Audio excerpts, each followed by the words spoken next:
Hello and welcome back to our channel. In this video, I'm going to show you how you can delete Google Photos only and not once on your phone, following these simple steps. So without further ado, let's get started. So first of all, we're going to open up Google Photos.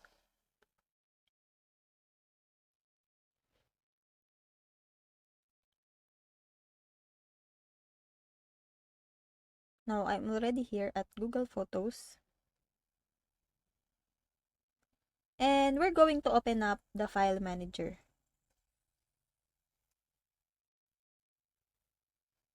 Afterwards, we're going to check in the internal storage. And we're going to go and look for a DCIM folder.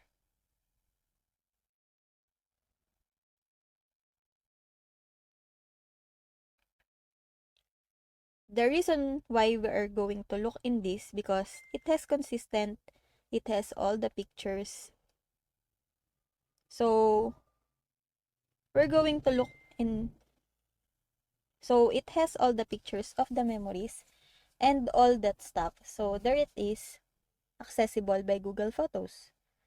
So now in DCIM folder, you're going to create a new folder by name of that back.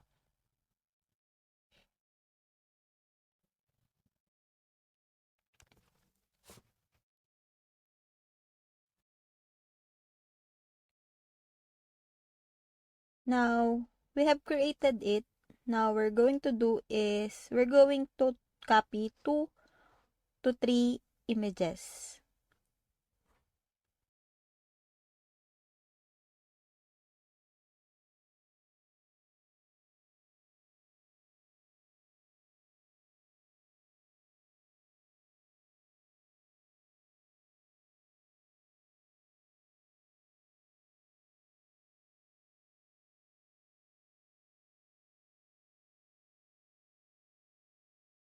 Now, we're going to do is open up Google Photos.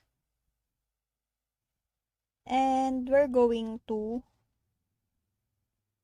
look for those images.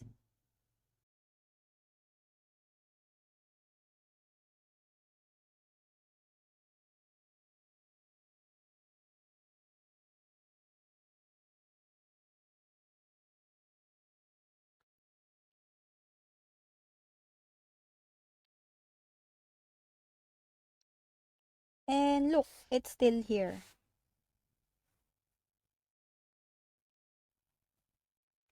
And it's still present on the mobile phone.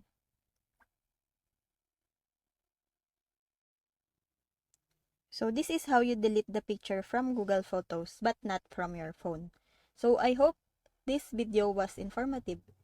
So don't forget to give a like, share, and subscribe. Thank you everyone. Till next time.